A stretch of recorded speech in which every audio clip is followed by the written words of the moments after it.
ఆ ఉమా కార్పొరేటర్ వాళ్లకు సంబంధించినటువంటి ఆస్తులు, అమర్నాథ్ రెడ్డి అనేటువంటి మరొక కార్పొరేట్ కు సంబంధించినటువంటి ఆస్తులు ధ్వంసానికి పూనుకోవటం కాకుండా ఇంకా అనేక మంది కార్పొరేటర్లని మీ అంతు చూస్తాం, మిమ్మల్ని చంపేస్తాం, మిమ్మల్ని లేపేస్తాం, ఈ తతంగమే గత 4 రోజులుగా తిరుపతి అంతా కూడా మారు మోగించేటట్టుగా చేస్తున్నారు. దీనికి ప్రధానమైనటువంటి భూమిక అనగాని సత్యప్రసాద్ అనేటువంటి ఇన్ఛార్జి మంత్రి. ఈ ఇన్ఛార్జి మంత్రి ఒక అరాచక శక్తి అని, అసాంఘిక వ్యక్తి అని సాక్షాత్తు తెలుగుదేశం పార్టీకి ఎంతో మద్దతు పలికినటువంటి ఆంధ్రజ్యోతి పత్రికే పతాక శీర్షికలతో అతన్ని గురించి రాయటం కూడా జరిగింది. ఆ అసాంఘిక శక్తి తిరుపతిలో తిష్టవేసి ఇక్కడున్నటువంటి ఆకు రౌడీలనందరినీ కూడా తెలుగుదేశం జనసేన పార్టీకి సంబంధించిన ఆకు రౌడీలనందరినీ కూడా ఉసికొల్పి మా కార్పొరేటర్ల ఇళ్లకు వెళ్లి వాళ్లను నానా దుర్భాషలాడటమే కాకుండా వాళ్ల మీద దాడులు చేయటమే కాకుండా వాళ్లలో ఎంతో మంది ధైర్యంగా నిలబడ్డారు, కొంతమంది జారిపోయినారు. వీళ్ల భయానికి సాక్షాత్తు మా పార్టీ డిప్యూటీ మేయర్ అభ్యర్థినే వాళ్లు లొంగ తీసుకున్నారు బలవంతంగా. నిన్న రాత్రి మాకు సంబంధించినటువంటి కార్పొరేటర్లందరూ కూడా చిత్తూరులో ఒక హోటల్లో ఉంటే, రిసార్ట్స్ లో ఉంటే రాత్రి 12 గంటలకు తిరుపతికి సంబంధించినటువంటి రౌడీలు ఈ తిరుపతి ఎమ్మెల్యే ఆరణి శ్రీనివాసులు కొడుకు మదనట, అతను అమ్మాయిలు ఆడవాళ్లు అనేది కూడా చూడకుండా ప్రతి రూము తట్టి మీ అంతు చూస్తాం, మీ కథలు చూస్తాం, చాలా అమానవీయంగా వాళ్ల మీద ప్రవర్తించటం, అవన్నీ కూడా వీడియోల ద్వారా మొత్తం సభ్య ప్రపంచమంతా కూడా చూసింది. చివరకు అభినయ్ వెళ్లి మా వాళ్లనందరినీ కూడా వాళ్లతో వాగ్వాదం చేసి ఆ రౌడీలతో విడిపించుకొని రావటం జరిగింది. పొద్దున్నే వాళ్ళనందరినీ కూడా మా ఎంపీ గారు గురుమూర్తి గారు, శాసనమండలి సభ్యులు డాక్టర్ సిపాయి సుబ్రహ్మణ్యం గారు, మా మేయర్ శిరీష గారు, వీరి ఆధ్వర్యంలో అందరూ ఒక బస్సులో ఓటింగ్ కు పాల్గొనడానికి వెళితే మార్గమధ్యంలోనే ఆపేసి ఆ బస్సును అద్దాలన్నీ కూడా విరగ్గొట్టి, దీనికంతా కూడా అన్నా రామచంద్రుడు అనేటువంటి ఒక ఆకు రౌడీ నాయకత్వంలో అతని శిష్యుడు శంకర్ ఇంకా ఇతర అనేక అసాంఘిక శక్తులు ముఠాలన్నీ కలిసి మా వాళ్లను చితకబాది మా ఆడవాళ్లను ఎలాగంటే అలాగా మాట్లాడి దళిత ఎంపీ అయినటువంటి గురుమూర్తిని దుర్భాషలాడి మా కార్పొరేటర్లను, మా వెంకటేష్ అన్న కార్పొరేటర్ను కొట్టి తీసుకువెళ్లటమే కాకుండా మరో 4 కార్పొరేటర్లని 42వ వార్డుకు సంబంధించి 45వ వార్డుకు సంబంధించిన అనీష్, 50 వార్డుకు సంబంధించిన బోకం అనిల్, 16వ వార్డుకు సంబంధించిన మోహన్ కృష్ణ యాదవ్, 5వ వార్డుకు సంబంధించిన అమర్నాథ్ రెడ్డి, ఈ 4 కొట్టి కిడ్నాప్ చేసుకుని వెళ్లిపోయారు. ఇప్పటి వరకు వాళ్ల ఆచూకీ లేదు. వాళ్ళెక్కడున్నారో వాళ్ల ఆనుపానులు ఏమీ తెలియటం లేదు. ఇంత దురాఘాతాలు చేసి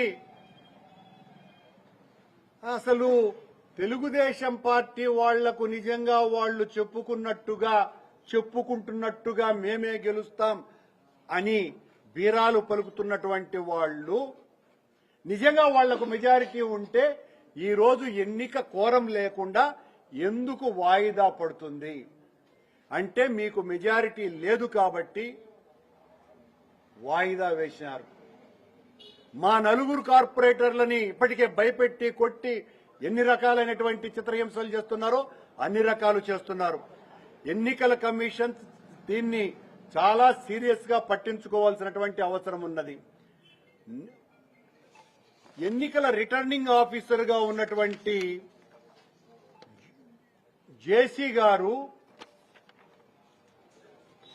ఎన్నికల హాల్లోకి నరసింహ యాదవ్ అనేటువంటి తెలుగుదేశం పార్టీ నాయకుడిని లోపలికి పంపినారు.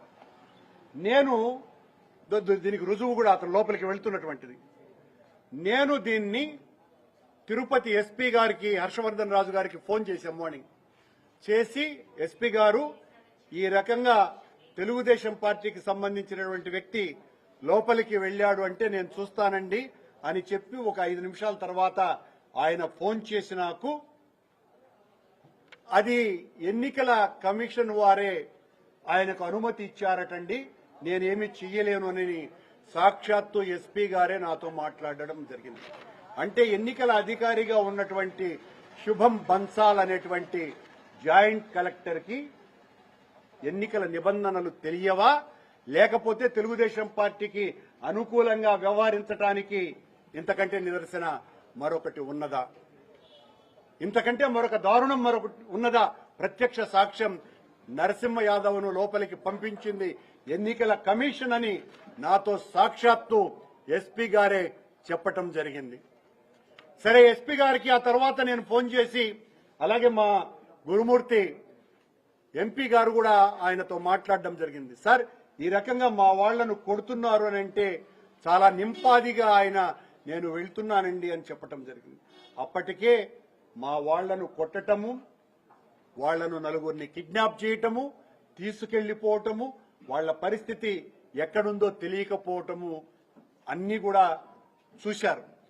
ఈ నలుగురు కిడ్నాప్ కు గురైనటువంటి వ్యక్తుల్ని తీసుకురా వచ్చి రేపు వెంటనే ఈ రోజున హాజరుపరచాల్సినటువంటి బాధ్యత ప్రధానంగా జిల్లా పోలీసు అధికారి అయినటువంటి ఎస్పీ గారి మీద ఉన్నది.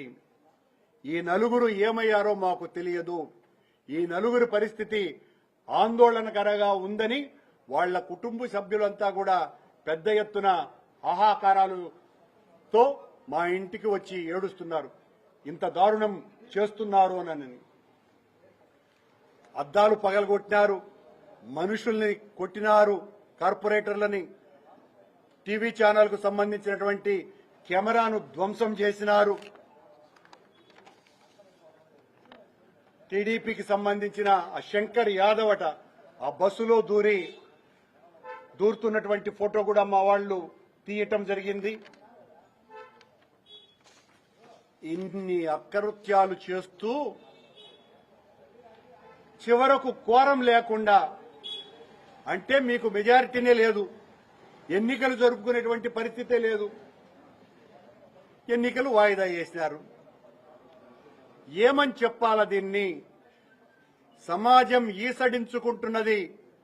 చంద్రబాబు నాయుడు గారు, పవన్ కళ్యాణ్ గారు, పవన్ కళ్యాణ్ స్వాములైతే తిరుపతి పవిత్రతను కాపాడేటువంటి బాధ్యత నాది, సనాతన ధర్మ పరిరక్షణ నాది అంటున్నటువంటి పవన్ కళ్యాణ్ ఉప ముఖ్యమంత్రి గారు మీ ఎమ్మెల్యే ఆరణి శ్రీనివాసులు అనేటువంటి వ్యక్తి కొడుకులే గూండాగిరి చేస్తున్నారు తిరుపతిలో.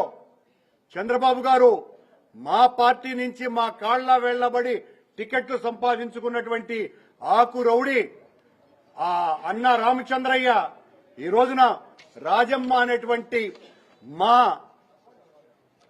కార్పొరేటర్ ఇంటికి వెళ్లి దౌర్జన్యం చేసి ఆవిడను పరామర్శించడానికి సాక్షాత్తు ప్రథమ మహిళ అయినటువంటి మేయర్ గారు ఆమె ఇంటికి వెళితే ఈవిడను ఇష్టం వచ్చినట్టు ఆ ఆకురౌడి దుర్భాషలాడటమే కాకుండా ఆవిడ సీసీ నచ్కేతన్ అనే అతన్ని కొట్టడం జరిగింది, ఒక ప్రభుత్వ ఉద్యోగిని. ఆ అన్న రామచంద్ర అనేటువంటి ఆకురౌడి ఊరంతా కూడా భయపెట్టాలని చూస్తున్నారు. ఊరినంతా కూడా భయభ్రాంతులకు గురి చేసి మా సత్తా ఇది అని చెప్పాలనుకుంటున్నారు. మీ సత్తా మేమెంత గట్టిగా ఎదిరించగలమో ఈరోజు నిరూపించినాం. ఈ సంగతిని మర్చిపోవద్దండి. అన్ని రోజులు మీవిగా ఉండవు. ప్రజాస్వామ్యంలో ప్రజాస్వామ్యాన్ని రక్షించటం కోసమని దేనికైనా త్యాగానికి మేము సిద్ధపడతాం. ఈ రోజున ఇంతమంది మహిళల్ని ఇన్ని రకాలైనటువంటి ఒత్తిళ్లకు అసలు ప్రతి ఒక్క మహిళను అలా కదిపితే మమ్మల్ని ఈ రకంగా బెదిరిస్తున్నారు, మమ్మల్ని ఈ రకంగా ఒత్తిళ్లకు గురి చేస్తున్నారు. ఏం సాధించటానికి చంద్రబాబు గారు మీరు ఈ తిరుపతిని తిరుపతి యొక్క పవిత్రతని మంటగలపాలని ఎందుకు కంకణం కట్టుకున్నారో సమాధానం చెప్పవలసినటువంటి అవసరం ఉన్నది. మేమంటే మళ్ళీ వాళ్ళ తెలుగుదేశం పార్టీ నాయకులు ఇప్పుడే నేను వీడియోలు చూశా, మేము అడ్డుకున్నామంట. అధికారులు మీ పక్కనున్నారు, పోలీసు అధికారులు మొత్తం మీకే కొమ్ముగా వస్తున్నారు. మా కార్పొరేటర్లని సాక్షాత్తు మా మేయర్ని కూడా దుర్భాషలాడి కార్పొరేటర్లను కొట్టి మా ఎంపీనే అన్యాయంగా అనరాని మాటలు అని మా వ్యాన్ను పగలగొట్టి మాకు సంబంధించినటువంటి ఒక ఛానల్ కెమెరాను విరగ్గొట్టి ఇన్ని చేసినటువంటి మీరు మేము అడ్డుకున్నామని మా మీద ప్రచారం, దాన్ని పచ్చ మీడియా బ్రహ్మాండంగా ప్రచారం చేసుకోవటం ఎంత ఎల్లకాలము సాగదు ఈ దౌర్జన్యం. వెంటనే ఆ నలుగురు కార్పొరేటర్లని హాజరుపరచాల్సినటువంటి బాధ్యత ఎస్పీ గారి మీదనే ఉన్నది. మేము ఆల్రెడీ హైకోర్టులో లంచ్ మోషన్ కూడా మూవ్ చేస్తున్నాం, మళ్ళీ చేయటం కూడా జరిగింది. ఎన్నికల ప్రధాన ఆఫీసర్ కూడా చెప్పడం జరిగింది. దీని మీద ఇలా ఇంత లా అండ్ ఆర్డర్ ప్రాబ్లం వచ్చింది, అసలు ఎన్నికలనే పూర్తిగా వాయిదా వేయవలసినటువంటి అవసరం ఉన్నదన్నటువంటి డిమాండ్ మేము చేస్తున్నాం. ఒక్కొక్కరికి 50 లక్షలు ఇస్తామని ప్రలోభ పెట్టేటువంటి ప్రయత్నం చేస్తున్నారు. ఒక కార్పొరేటర్ కి 50 లక్షలట. ఓటు వేయండి లేదా ఆబ్సెంట్ అన్నకండి. ఇది వాళ్ళ ఒత్తిళ్లు చేస్తున్నటువంటి, లేదా మీ ఆస్తులు కూలగొడతాం, మీ అంతు చూస్తాం. మా అంతు చూడలేరు. ఈ రోజున ఆస్తులు పోగొట్టుకున్నా సరే మేం వైఎస్ఆర్ కాంగ్రెస్ పార్టీకి మా నాయకుడు జగన్మోహన్ రెడ్డికి అండగా ఉంటామని నిలబడ్డటువంటి మా వీర మహిళలకందరికీ కూడా నేను శతసహస్ర ధన్యవాదాలు తెలియజేస్తున్నా. మా ఇక్కడే స్పష్టంగా మా 23 మంది కార్పొరేటర్లు ఉన్నారు. 4 కార్పొరేటర్లు నువ్వు కిడ్నాప్ చేసినారు, మీరే కావాలంటే ఎంచుకోవచ్చు స్పష్టంగా మీడియా ముందరనే ప్రవేశపెట్టాం. కోరం లేకుండా పోయిన తెలుగుదేశం పార్టీకి అక్కడ అటెండ్ అయినటువంటి వాళ్లు ఎమ్మెల్యేతో సహా కేవలం 22 మంది అన్నటువంటి సంగతిని కూడా ఈ సందర్భంగా గుర్తు చేస్తున్నా. దారుణాలు చేస్తూ ఉంటే మా వాళ్లను ఆ దగ్గర ఉన్నటువంటి మీ దగ్గర 22 మందిలో గతంలో మాతో ఉన్నటువంటి వాళ్లే, వాళ్లను నయాన భయాన ఎన్ని రకాలైన ప్రలోభాలు పెట్టి మీరు వశం చేసుకున్నారో అందరికీ కూడా తెలుసును. మా డిప్యూటీ మేయర్ అభ్యర్థి మొత్తం ఆస్తులు కూలగొడతారండి. ఎంత దారుణమైనటువంటి విషయం ఇది. మరో 5-6 మంది కార్పొరేటర్ల ఆస్తులు కూలగొట్టేదానికి సిద్ధపడ్డారు. దానికి ఈనాడు పత్రిక ఇదిగో అమర్నాథ్ రెడ్డి, ఇదిగో అనీష్ ఇల్లు ఈ రకంగా ఉంది, హాస్పిటల్, దీన్ని కొట్టాల్సినటువంటి అవసరం ఉన్నది. ఇలా కొట్టాలా అని అనుకుంటే తిరుపతిలో 70% కొట్టాలా. ఈనాడు పత్రిక దానికి సిద్ధంగా ఉందా? ఈనాడు పత్రికకు చెప్పాల్సిన మరో ముఖ్య విషయం ఉంది. ఇలా కొట్టుకుంటూ పోవాలంటే 6,000 ఎకరాలలో ఓ సామ్రాజ్యాన్ని నిర్మించినటువంటి రామోజీరావు ఫిల్మ్ సిటీని కొట్టాల్సినటువంటి అవసరం ఉన్నది. నక్సలైట్ల చర్చలలో ప్రధానమైనటువంటి విషయం, నక్సలైట్లు పెట్టినటువంటి డిమాండ్ ఆ రోజు రాష్ట్ర ప్రభుత్వానికి రామోజీరావు యొక్క అక్రమ సంపాదన, అక్రమ కట్టడాలు, ఆ ఆక్రమించినటువంటి పొలాలు, దీని మీదనే 1.5 రోజు చర్చ జరిగింది. ఆ చర్చల్లో నేను కూడా ఆ రోజు ప్రభుత్వం తరఫున భాగస్వామిని అనేటువంటి విషయాన్ని కూడా గుర్తు చేస్తున్నా. ఆ ఈనాడు మా కార్పొరేటర్ల ఆస్తుల్ని కూలగొట్టండి అని జిల్లాలో ప్రముఖ మొదటి పత్రికలో రాస్తుంది. ఎక్కడి అక్షరపు విలువ?